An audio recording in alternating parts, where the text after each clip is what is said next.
You cannot have a 10-3 game in the 7th inning and give up 11 runs. It's just, we got to be better. It's not all about execution. The manager needs to take some responsibility as well. If I heard that quote after the game and I was one of the guys, I'd be a little ticked off. They know they didn't execute. You got to take some of the responsibility as the manager. Fan Morning Show brought to you by Guardian Protection. We love those guys. Your hometown home and business security company. And we'd like to hear from you because we love you too at 412-928-9370, the fan hotline presented by Sullivan Super Service, Pittsburgh trusted plumbing and HVAC provider for over 50 years. This stat will tell the entire story. Teams were 1,192-0. That's 1,192-0 in the last 7 years. 7 years! When they were up at least 7 to start the 7th inning. And the Pirates lost yesterday. Dorin, you said you turned the game off by accident and you just figured I'm just not going to watch the end.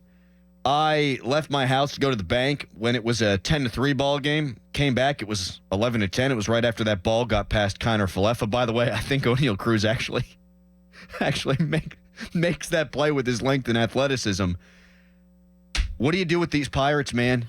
I don't know how you can watch this club right now, realize they have to go 14-15 the rest of the way just to get them to last year's record, see them give up 41 runs in a 3-game series to a team in Chicago that's not that good, and not come away thinking massive changes need to be made.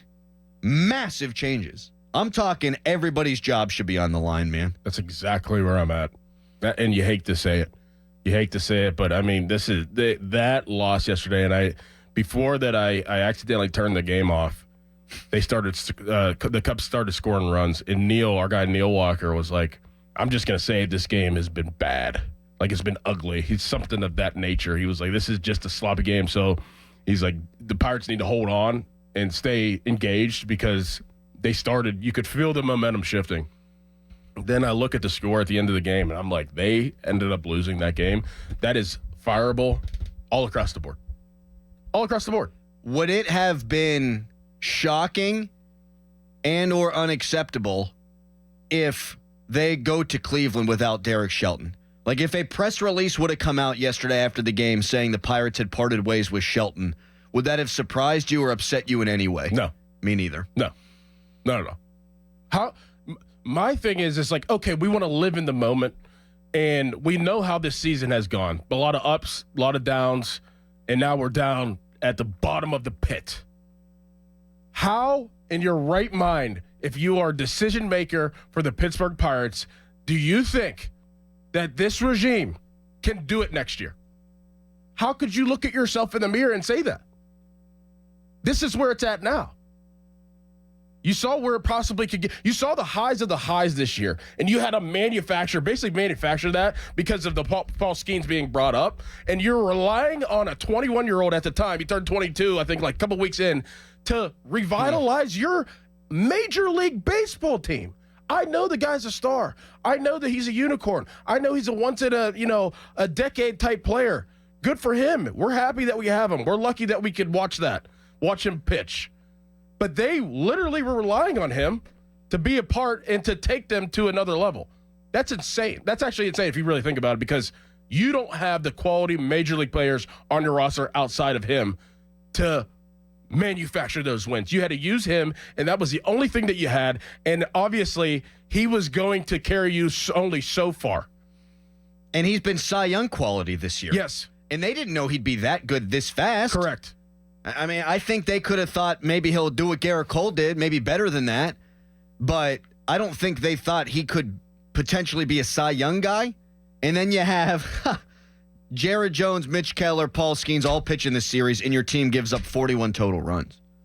Your closer has an ERA of 6.32, and at no point, apart from when he was on the IL, has he even moved from the closer role. The manager, no offense, but take offense, has had his head up his backside on that one, and you can't not blame the manager no matter how bad the roster is when you go on prolonged losing streaks, when you do have a starting rotation that has shown itself to be this good, this fast. A 10-game losing streak for a team that was nipping at the heels of a playoff spot is unacceptable. Yasmani Grandal hits a walk-off the other day and says, Pittsburgh, believe in us, thinking it could be a turning point just to claw your way back into some sort of relevancy, and they give up 18 runs the next day, 9 the day after that, and 14 the following day. Insane. That is a baseball team that is not good enough from a talent perspective, but also a baseball team that is not being motivated enough by that manager. So it's the manager's fault. It's the general manager's fault. I'm sorry. You're in year 5, dude. Year 5. And you pinch hit Rowdy Tellez at some point, who, by the way, isn't good. He turned it around. He's still not good. You pinch hit Rowdy Tellez from Michael A. Taylor, who you tried to cut the other day, but nobody wanted him. Connor Joe took 4 at-bats in this game, Dorin, in year 5. Billy McKinney. Why the hell is Billy McKinney on the roster? Jared Triolo takes 5 at-bats. Alika Williams has 4 at-bats in the game. So, you got a bunch of AAA players at the bottom of your lineup. Alika Williams, Jared Triolo, Yasmani Grandal, Billy McKinney, Connor Joe, Michael A. Taylor in year 5? Crazy. It should not be shocking that they're not a good baseball team. And unfortunately, it kind of is, because they were playing above their roster level when they got to 55 and 52.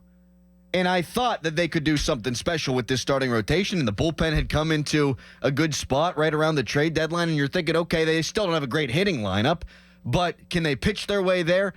No, because the manager's not good, and they just simply don't have enough talent. See, like, there's been a few embarrassing moments. I mean, the cell phone falling out of the pocket in the last couple of years, and there's been embarrassing moments with the Pirates. But I think to me, the most embarrassing moment that people wanted to make a joke about, that to me, if I was a decision maker of the Pirates, that it would have been after that day where everybody would have been gone, is like within 3 days, Rowdy Tellez had a pitch.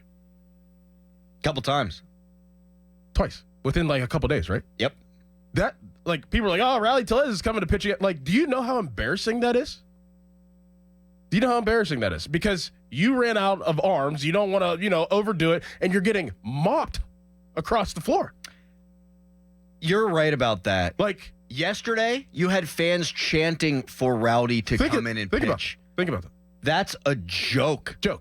Pony tweeted this out. I'll give him credit because I do think this stat makes me want to pull all of my hair out. Over the course of this homestand, last couple games, David Bednar's ERA 16.85. Rowdy Tellez's ERA in 2 games 5.40. Rowdy Tellez outpitched David Bednar. Rowdy Tellez throwing 42-mile-an-hour meatballs up there, getting gift strike calls from the umpire. Because they want to get out of there. Think about it. And, man, it's going to happen every now and again where you're going to need to go to a position player twice in a couple of games. It's not funny. It's depressing, but it should be angering just how far this team has fallen from the trade deadline. And, man, it's hard to polish this into being able to get excited about next year. And at worst, I would have thought at the deadline, hey, if it doesn't happen for them this year, next year should be really promising. I can't believe that. How can anybody believe that?